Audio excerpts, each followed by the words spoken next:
ඔයාලා හැමෝටම ඔයාලව සාදරයෙන් පිළිගන්නවා මැත් ෂයින් ඇකඩමි වෙත. අද අපි කතා කරනවා 10 වසර පළවෙනි පාඩම පරිමිතිය පිළිබඳව. හරි. අපි දැන් අපේ පාඩමට යමු.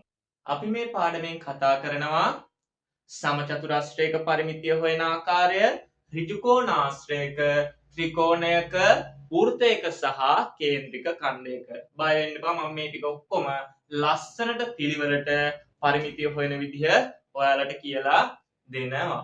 පැහැදිලිද? හරි. අපි පාඩමට යන්න කලින් තල රූප පිළිබඳව ඉගෙනගෙන ඉමු. තල රූප දන්න ළමයි දන්නවා තල රූප ප්‍රධාන කොටස් කීයක් තියෙනවද? දෙකක් තියෙනවා. පළවෙනි තල රූප තමා මොකද්ද?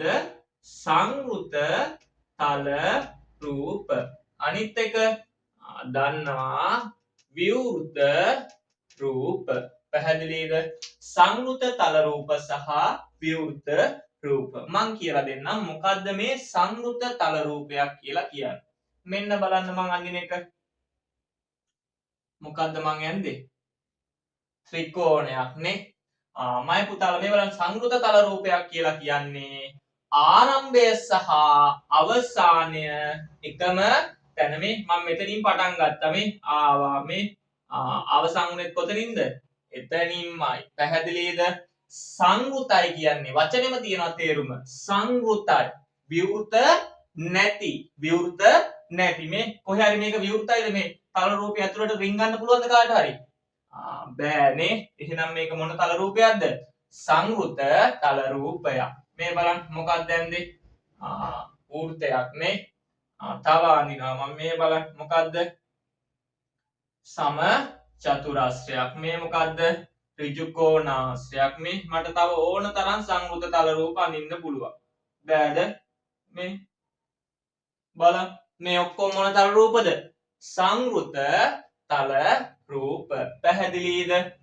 සංවෘත තල රූපයක් කියලා කියන්නේ ආරම්භය සහ අවසානය එකම තැනක පිහිටලා තියෙනවා නම් එවැනි තල රූප වලට අපි කියනවා සංවෘත තල රූප කියලා. නැත්නම් විවෘත වෙලා නැති. මේ විවෘත රූප වචනේම තියෙනවානේ. අරක විවෘත වෙලා නැති, මේක එහෙනම් විවෘත වෙලා ඇති. මේ බලන්න මේ තල රූපය මොනවාද වෙලා තියෙන්නේ? විවෘත වෙලා. මේ මොකද වෙලා තියෙන්නේ? මෙතනින් විවෘතයි. මේ ආරම්භයයි අවසානයයි තැන් කීයකද? දෙකක. විවෘතයි. මේ බලන්න විවෘත වෙලා. මේ තව ඕන තරම් මට අඳින්න පුළුවන් මේ විවෘත රූප. මේ විවෘත රූප ඕන තරම් මට අඳින්න පුළුවන්. පැහැදිලිද? එතකොට අපි දැන් ඉගෙන ගත්තා සංවෘත තල රූප සහ විවෘත රූප පිළිබඳව. පැහැදිලිද? හරි. මම මේක උගන්වන්න ප්‍රධාන හේතුව තමයි අපි මේ පාඩමෙන් කතා කරන්නේ විවෘත රූප පිළිබඳ නෙමෙයි. අපි කතා කරන්නේ සංවෘත තල රූපවල පරිමිතිය සොයන ආකාරය. එතකොට අපි මේ පාඩමෙන් කතා කරන්නේ සංවෘත තල රූපවල පරිමිතිය හොයන ආකාරය. හරි. දැන් මම අතනිනුත් කිව්වා. මොකද්ද මේ? පාද හතරම දිගින් සමානයි. මොකද්ද? සමචතුරස්‍රයක්. සම්මුඛ පාද දිගින් සමානයි. මොකද්ද? ඍජු කෝණාශ්‍රයක්. පාද තුනක් තියෙනවා. මොකද්ද? ත්‍රිකෝණයක්. බෝල ගෙඩියක් වගේ. මොකද්ද? මොකද්ද? වෘත්තයක්. පැහැදිලිද? එතකොට මේ මං ඇඳපු රූප හතරම මොන තල රූපද? සංවෘත තල රූප. දැන් අපි පරිමිතිය හොයන්න යන්නේ. පරිමිතිය කියන්නේ මෙච්චරයි. සංවෘත තල රූපයක වටේ දිගේ මුළු එකතුව. වටේ දිගේ මුළු එකතුව මෙන්න මේ පාදේ, මේ පාදේ, මේ පාදේ, මේ පාදේ. පාද හතරේ දිගේ එකතුව පරිමිතිය. පැහැදිලිද? මේකේ මෙතනින් පටන් ගන්නවා. මේ පාදය, මේ පාදය, මේ පාදය, මේ පාදය. පාද හතරේ දිගේ මුළු එකතුව පරිමිතිය. මේ පාද කීයක් තියෙනවද? 3යි. පාද තුනේ දිගේ එකතුව මොකද්ද? පරිමිතිය. මේ වෘත්තයේ වටේ දිගේ එකතුව මොකද්ද? පරිමිතිය. පැහැදිලිද? එතකොට පරිමිතිය කියලා කියන්නේ අර්ථ දක්වන්නේ මෙන්න මෙහෙම. සංවෘත තල රූපයක වටේ දිගේ මුළු එකතුව පරිමිතිය ලෙස අර්ථ දැක්වේ. පැහැදිලිද? හොම්මයි පුතාලා ලියාගන්න. සංවෘත තල රූපයක වටේ දිගේ මුළු එකතුව පරිමිතිය ලෙස හැඳින්වේ. පැහැදිලිද? අපි මේ පාඩමෙන් කතා කරනවා සමචතුරස්‍රයක, ඍජුකෝණාශ්‍රයක, ත්‍රිකෝණයක, වෘත්තයක සහ කේන්ද්‍රික ඛණ්ඩයක පරිමිතිය හොයන ආකාරය පිළිබඳ. හරි. දැන් අපි එහෙනම් වෙන වෙනම මේ කට්ටිය පිළිබඳ සාකච්ඡාවකට යමු. හරි. දැන් අපි යනවා පළවෙනි කෙනා සමචතුරාශ්‍රය. එතකොට ඔයාලා දන්නවා මේ දිගට අපි කියනවා පැත්තක දිග කියලා. මොකක්ද අපි කියන්නේ? පැත්තක දිග කියලා. පැහැදිලිද? මං කියනවා මේකේ පැත්තක දිග කීයයි කියලාද? x කියලා. පැත්තක දිග කීයද? x. මේ බලන්න. පැත්තක දිගේ ඒවා කීයක් තියෙනවද? මේ බලන්න අපි හොයන්න යන්නේ. පරිමිතිය හොයන්න යන්නේ. පරිමිතිය සමානයි පැත්තක දිග ධන පැත්තක දිග ධන පැත්තක දිග ධන පැත්තක දිග. ඔක්කොම පැටි කීයද? 4යි. එහෙනම් අපිට මය පුතේ පැත්තක දිග ගුණ කරන්න පුළුවන් කීයෙන්ද? 4ෙන්. මෙන්න මේක තමා සමචතුරස්‍රයක පරිමිතිය හොයන්නේ. මෙන්න මේ විදිහට. කොහොමද හොයන්නේ? පැත්තක දිගේ ඒවා කීයක් තියෙනවද? 4ක් තියෙනවා. එහෙනම් අපිට පුළුවන් පැත්තක දිග කීයෙන් ගුණ කරන්නද? 4ෙන් ගුණ කරන්න. දැන් සර් මේ ගාන දිග දෙනවා පැත්තක දිග කීයයි කියලාද? x කියලා. කීයෙන්ද ගුණ කරන්නේ? පාද 4ක් තියෙනින්ද 4ෙන් ගුණ කරන්නේ. එතකොට x 4ෙන් ගුණ කරාම පිළිතුර කීයද? 4යි x. හරි. දැන් මම ගණන් දෙකක් දීලා තියෙනවා. අපි මේ ගණන් දෙක විසඳමු. පරිමිතිය තමයි හොයන්න තියෙන්නේ. පරිමිතිය හොයමු පළවෙනි කෙනාගේ පැත්තක දිග කීයද? 6යි. එහෙනම් අපි දන්නවා පරිමිතිය හොයන්නේ කොහොමද? පරිමිතිය සමානයි පැත්තක දිග ගුණ වෙනවා කීයෙන්ද? 4ෙන්. පැත්තක දිග කීයද? 6යි. සමචතුරස්‍රයක පාද 4ම දිගින් සමානයි. මෙයා 6යි නම් මෙයා 10ක් වෙනවද? නැහැ. පාද 4ම දිග එක සමානයි. කෝණ මොනවාද? ඍජු කෝණ. ඒවා දන්නා පොඩි බබාලා නෙමෙයි දැන් 10 වසරේ ඉන්නේ. ඒකින්ද මම ඒවා නැවත සාකච්ඡා කරන්න යන්නේ නෑ. එතකොට පැත්තක දිග කීයද? 6යි. කීයෙන්ද ගුණ කරන්නේ? 4ෙන්. 6 වරක් 4 කීයද? 24යි. සෙන්ටිමීටර්. පැහැදිලිද? ඊළඟ එක. අපි යනවා මේකේ පැත්තක දිග කීයද? ඒකෙත් අර විදිහටමයි. පරිමිතිය සමානයි පැත්තක දිග ගුණ වෙනවා කීයෙන්ද? 4ෙන්. පැත්තක දිග කීයද? 8යි. 8 වරක් 4 කීයද? 32යි. මොනවාද? සෙන්ටිමීටර්. මේ විදිහට තමයි සමචතුරස්‍රයක පරිමිතිය හොයන්නේ. හරි. දැන් අපි යනවා අපේ ඊළඟ කෙනා ඍජුකෝණාශ්‍රයක පරිමිතිය හොයන ආකාරය විමසා බලන්න. හරි. මේ ඍජුකෝණාශ්‍රය මොකද්ද ලක්ෂණ මතක් කරගෙන යන්න. සම්මුඛ පාද දිගින් සමානයි. කෝණ මොනවාද? ඍජු කෝණී. පැහැදිලිද? එතකොට දිග කීයද මේකේ? x. පළල කීයද? y. දිගේ ඒවා කීයද? 2යි. පළල ඒවා කීයද? 2යි. එහෙනම් අපි යනවා මොකක් හොයන්නද? පරිමිතිය හොයන්න. දිගේ ඒවා කීයද? 2යි. දිග ධන දිග. වටේ දිගේ මුළු එකතුව. පළල කීයද? 2යි. පළල ධන පළල. බලන්න. මේ දිගේ ඒවා කීයක් තියනවද? 2ක් තියෙනවා. එතකොට මට ලියන්න පුළුවන් කොහොමද? 2යි දිග. පළල ඒවා කීයක් තියනවද? 2ක් තියෙනවා. 2යි පළල. එහෙනම් මේ දෙන්නටම කවුද පොදු? 2 පොදු. 2 එළියට ගන්නවා. දිග ධන පළල. පැහැදිලිද? එතකොට පරිමිතිය හොයන්නේ කොහොමද? ඍජුකෝණාශ්‍රයක 2 වරහන් දිග ධන පළල. මේකේ තේරුම තමයි දිගේ ඒවා 2යි පළල ඒවා 2යි. එතකොට වටේ දිගේ මුළු එකතුවට අපි කියනවා මොකද්ද? පරිමිතිය කියලා. අපි දැන් බලමු මේ දෙකේ කොහොමද පරිමිතිය හොයන්නේ කියලා. පළවෙනි ගාන. දීලා තියෙන්නේ මොකද්ද? ඍජුකෝණාශ්‍රය. දිග කීයද? 6යි. පළල කීයද සෙන්ටිමීටර? 4යි. අපි දන්නවා දැන් හොයන්න මොකද්ද? පරිමිතිය සමානයි 2 වරහන් දිග ධන මොකද්ද?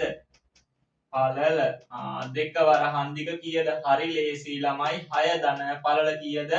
4යි. මේ බලන්න 6යි 4යි කීයද? සරලයි. කීයද? 10යි. මෙතන තියෙන්නේ මොකද්ද? පේන්නේ නැතුණාට ගුණිතය දෙවරක් 10 කීයද? සෙන්ටිමීටර් 20යි. සෙන්ටිමීටර් 20යි. බොරු නම් මේ බලන්න 6යි 4යි 10යි 10යි 6යි 16යි 16යි 4යි 20යි. පැහැදිලිද? මේ විදිහට තමයි මොකද්ද මේ ගානේ පරිමිතිය හොයන්න. අපි ඊළඟ ගානට යන් ඒ විදිහමයි එමයි එලෙසමයි පරිමිතිය සමානයි කොහොමද? දෙක වරහන් දිග ධන පළල දෙක වරහන් දිග කීයද? 20 ධන පළල කීයද? 10යි. දෙක වරහන් කීයද? 30යි. දෙක 30 වෙනවා කීයද? සෙන්ටිමීටර් 60යි. මේ බොරු නම් බලන්න මෙතන කීයද? 20යි 10යි 30යි 30යි 20යි 50යි 50යි 10යි කීයද? 60. එතකොට මේ විදිහට ඍජු කෝණාශ්‍රයක පරිමිතිය හොයන්න පුළුවන්. හරි. අපි ඊළඟ කෙනාට යනවා. කවුද? ත්‍රිකෝණය. ත්‍රිකෝණයේ පාද කීයද? හරි ලේසි. ඒකේ නම් පරිමිතිය. ත්‍රිකෝණයක පාද කීයද?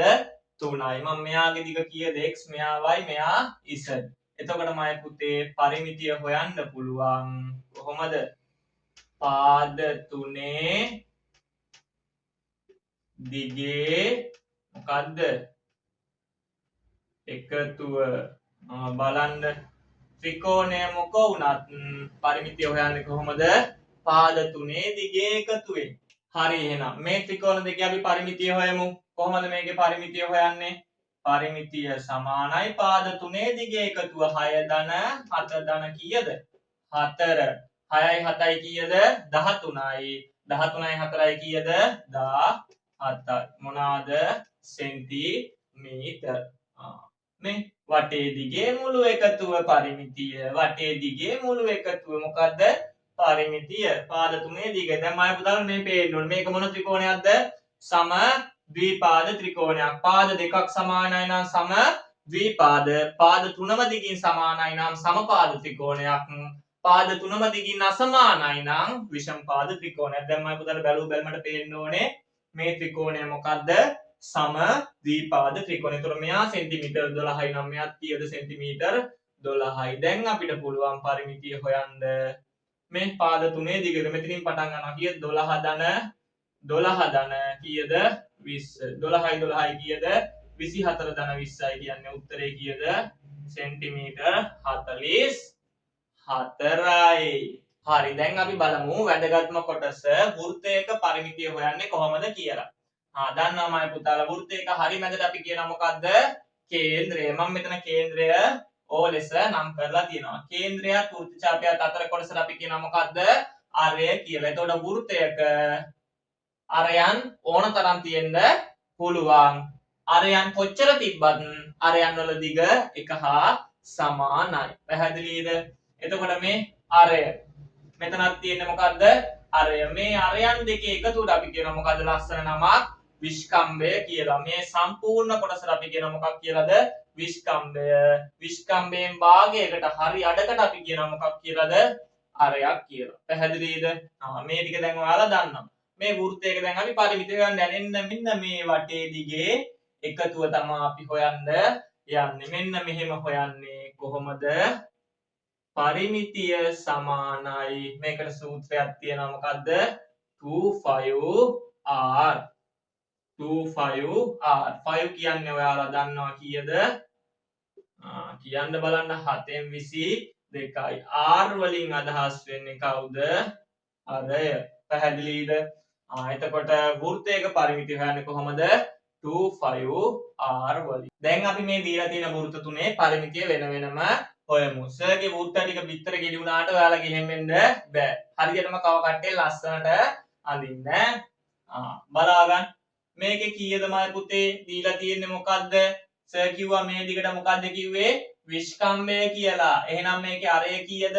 හරි අඩක් 14 හරි අඩ කීයද?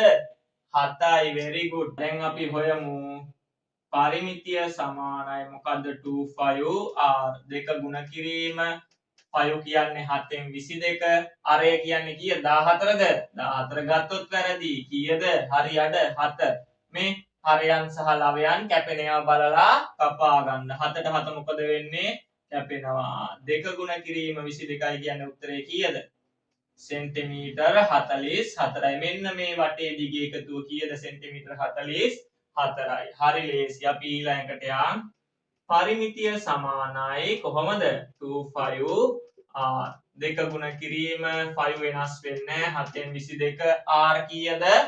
ඒක නම් කෙලින්ම අපිට අරය දීලා තියෙනවා. කීයද? 14යි. මේ බලන්න මයි පුතාලා. 7 වරක් 1යි 7 වාරයක් 2 තමයි කීයද? 14. ආයෙ කැපෙනවද? නෑ. මේ උඩ ලවයන් ටික ගුණ කරමු. 2 ගුණ කිරීම 22 ගුණ කිරීම 2. දෙවරක් 22 කීයද? 44යි. 44 ඒවා දෙකක් කීයද? කීයද? 88යි. පැහැදිලිද? අපේ අන්තිම කෙනාට යන්න. කොහොමද? පරිමිතිය සමානයි 25r. 2 ගුණ කිරීම 7න් 22 ගුණ කිරීම අරය කීයද? 3.5යි. බලා ගන්න. 3.5 ඒවා 1යි. 7ට කීය 3.5 ඒවා 2යි. මේ බලන්න 2ට 2 මොකද වෙන්නේ? කැපුණා. අන්තිම උත්තරේ කීයද? සෙන්ටිමීටර් 22යි. පැහැදිලිද? හරි ලේසි. වෘත්තයක පරිමිතිය හොයන සූත්‍රය මතක තියාගන්න 25r. ඊට පස්සේ 5 කියන්නේ 7න් 22. r වලට ගන්න අපි අරය 20 කම්බේ දීලා තිබ්බොත් ඒකේ හරි අඩක් ගන්න. දැන් අපි හොයන්න යන්නේ කේන්ද්‍රික ඛණ්ඩයක පරිමිතිය. පැහැදිලිද? හොඳට අහගන්න. මේක අතිශය වැදගත් කොටසක් පාඩමේ. හරි මං කියනවා මේකේ කේන්ද්‍රය කීයද? O කියලා. එතකොට මම පුතාලා දන්නවා මේ අරයම තමයි මෙතනත් ඉතල මේකත් අරය මේකත් අරය. මම ඒක සංකේතවත් කරනවා r වලින්. පැහැදිලිද? එතකොට මෙන්න මේ දිගට අපි නමක් කියනවා. මොකක්ද අපි කියන්නේ? චාප දිග කියලා. පැහැදිලිද? මෙන්න මේ දිගට අපි කියනවා මොකද්ද? චාප දිග කියලා. එතකොට කේන්ද්‍රික ඛණ්ඩයක් කියන එකේ තේරුම මෙච්චරයි. සම්පූර්ණ වෘත්තයකින් යම් කිසි කොටසකට අපි කියනවා මොකද්ද? කේන්ද්‍රික ඛණ්ඩයක්. උදාහරණයක් ගන්නකො. ගෙදෙට්ට ගේනවා වෘත්තාකාර කේක්යක්. මොකද කරන්නේ? අම්මලා මොකද කරන්නේ? ගෙදර 5 දෙනෙක් ඉන්නවා නම් ඒක පහට කපලා එක එක්කෙනා කනවා. අන්න ඒ එක්කෙනෙක් ගත්තු කෑල්ලකට අපි කියනවා මොකද්ද? කේන්ද්‍රික ඛණ්ඩයක් කියලා. පැහැදිලිද? තේරුණාද? මේ මම මේ වගේ කේන්ද්‍රික ඛණ්ඩයක් අඳිනවා. දැන් මේක ඔයාලා දන්නවා මොකද්ද? කේන්ද්‍රය. මෙයා කවුද? අරය. මෙයාත් කවුද? අරය. එතකොට මෙයාට මම දැන් කලින් නමක් කිව්වා මොකද්ද? චාප දිග. අපි දැන් මෙන්න මේ කේන්ද්‍රික ඛණ්ඩේ වටේ දිග හොයාගන්න තමයි පුතේ යන්නේ. පැහැදිලිද? හරි. අරයත් අවුලක් නැහැ. ගානේ දෙනවනේ. ප්‍රශ්නයක් නැහැ. අපි මේ චාප දිග හොයාගන්න මොකක් හරි ක්‍රමයක් හොයාගන්න ඕනේ. එහෙනම් මම පුතේ පරිමිතිය හොයන්නේ සරලයි. පරිමිතිය සමානයි චාප දිග ධන අරයන් දෙකක්. එහෙනම් මං කියනවා 2යි අරය කියලා. චාප දිග හොයන්න මම පුතේ සූත්‍රයක් තියෙනවා. θ බෙදීම 360 ගුණ කිරීම 25r. අරයන් දෙකට මම සංකේතවත් කරනවා 2යි r. මෙන්න මේ විදිහට කේන්ද්‍රික ඛණ්ඩයක පරිමිතිය අපිට හොයන්න පුළුවන්. ගානේ මේ දෙකම එකට හැදුවත් කමන්නේ නැත්නම් වෙන වෙනම හොයන්නත් පුළුවන්. ගානේ ඉස්සරහදී සාකච්ඡා කරමු. ඉස්සෙල්ලාම අපිට පුළුවන් චාප දිග හොයන්න. ඒකට අරයන් දෙක මොනවා කරන්නද? එකතු කරන්න. සූත්‍රය අමතක කරන්න බෑ. චාප දිග හොයන්න පුළුවන් අපිට θ බෙදීම 360 ගුණ කිරීම 25r. කේන්ද්‍රික ඛණ්ඩයේ පරිමිතිය ඕන නම් අපිට පුළුවන් ඒකට 2r මොනවා කරන්නද? එකතු කරන්න. එතකොට මේ විදිහට අපිට පුළුවන් කේන්ද්‍රික ඛණ්ඩයක පරිමිතිය හොයන්න. මේ θ කියන්නේ මෙතන අරයන් දෙක අතර සෑදෙන කෝණය. නැවත මතක් කරගමු. කේන්ද්‍රික ඛණ්ඩයක් කියන්නේ සම්පූර්ණ වෘත්තයකින් යම් කිසි කොටසක්. මොකද්ද? කේන්ද්‍රික ඛණ්ඩයක්. කේන්ද්‍රික ඛණ්ඩේ මම මොකද කරන්නේ? කෑල්ලක් කපලා ඉවත් කරගත්තා. හරි මෙතෙන්ද මොකද්ද කියන්නේ? කේන්ද්‍රය. මේ දෙකට කියනවා මොකද්ද? අරයන් දෙක. මේ දිගට කියනවා චාප දිග කියලා. මේ අරයන් දෙක අතර සෑදෙන කෝණයට අපි කියනවා කේන්ද්‍රික කෝණය කියලා. මේ මෙතන θ කියන්නේ මොකද්ද? කේන්ද්‍රික කෝණය. ඒ කියන්නේ කේන්ද්‍රික ඛණ්ඩයේ කෝණය. කේන්ද්‍රික ඛණ්ඩයේ කෝණය. මෙන්න මේ කෝණය කියන කෙනා අංශක කීයේ ඉඳන්ද? අංශක බිඳුවේ ඉඳන් 360 දක්වා විහිදෙනවා. පැහැදිලිද? එතකොට 5 කියන්නේ ඔයාලා දන්නවා 7න් 22යි. r කියන්නේ මොකද්ද? අරය. මේකේ අලුතෙන් කිසි දෙයක් නැහැ. මම පුතාලා දන්නවා මේ දෙන්නට කියන්නේ කවුද? අරය. මෙයාට කියනවා කේන්ද්‍රික කෝණය. මෙයාට කියනවා චාපදිග. වටේ දිග හොයාගන්න නම් අපි ඉස්සෙල්ලාම හොයාගන්නේ කවුද? චාපදිග. චාපදිග හොයාගන්න මෙන්න මේ සූත්‍රයෙන් θ බෙදීම 300ට ගුණ කිරීම 2πr පරිමිතිය හොත් ඒකට එකතු කරන්න ඕනේ කවුද? අරයන් දෙකක්. එතකොට මේ ආකාරයට පුළුවන් අපිට කේන්ද්‍රික ඛණ්ඩයක පරිමිතිය හොයා ගන්න. හරි. දැන් අපි මේ දීලා තියෙන ටිකේ වෙන වෙනම මෙන්න මේ චාපදිග ඉස්සෙල්ලාම හොයාගෙන යන්න. කේන්ද්‍රික ඛණ්ඩයේ පරිමිතිය හොයන්න කලින් මෙන්න මේ චාපදිග. චාපදිග හොයාගෙන ඉන්න බෑ අපි. ඊට පස්සේ මේ අරයන් දෙකට එකතු කරන්නේ. ඉස්සෙල්ලාම මොකද්ද හොයන්නේ? චාපදිග. කොහොමද හොයන්නේ? θ බෙදීම 300ට ගුණ කරනවා 25r වලින්. θ කීයද? අංශක 90යි. මෙතන අංශ කීයද? 360යි. 5 කීයද? 7න් 22යි. අරය කීයද? 7යි. 7ට 7 මොකද වෙන්නේ? කැපෙනවා. 90ට 1යි 360ට කීයද? 4යි. දෙවරක් 1යි දෙවරක් 2යි. දෙවරක් 1යි 22ට කීයද? 11යි. අන්තිම උත්තරේ කීයද? චාපදිග එනවා. මෙන්න මේ චාපදිග එනවා කීයද? සෙන්ටිමීටර් 11යි කියලා. අන්න දැන් අපිට පුළුවන් මොකක් හොයන්නද? පරිමිතිය හොයන්න. කොහොමද? චාපදිග ධන 2යි චාපදිග 11යි අරයන් දෙක එකතුව කීයද? 14යි. ඔක්කොම කීයද? සෙන්ටිමීටර් 25යි. සෙන්ටිමීටර් කීයද? 25යි. හරි. දැන් අපි යනවා ඊළඟෙත් ඒ විදිහම. ඉස්සෙල්ලා අපි හොයාගන්නවා මොකද්ද? චාපදිග. කොහොමද හොයන්නේ? θ බෙදීම 360 ගුණ කරනවා 25r වලින්. θ කීයද? අර්ධ වෘත්තයක. කීයද? දන්නවනේ සම්පූර්ණ වෘත්තයේ 360යි නම් අර්ධ වෘත්තයේ කීයද? 180යි. 360 ගුණ කිරීම 2 ගුණ කිරීම 7න් 22 ගුණ කිරීම අරය කීයද? 7යි. අපමු 180ට 1යි 360ට 2යි. 2ට 2 මොකද වෙන්නේ? ශකබුම් වෙනවා. 7ට 7 මොකද වෙන්නේ? ශකබුම් වෙනවා. ඉතුරු වෙනවා කවුද? 22යි. කීයද එතකොට මේකේ චාපදිග? මෙන්න මේ චාපදිග කීයද? 22යි. යන්න දැන් අපිට පුළුවන් කවුද හොයන්නේ? පරිමිතිය හොයන්න. කොහොමද හොයන්නේ? චාපදිගට එකතු කරනවා 2යි චාපදිග 22යි අරයන් දෙක එකතුව කීයද? 14යි. ඔක්කොම කීයද? 36යි සෙන්ටිමීටර්. පැහැදිලිද?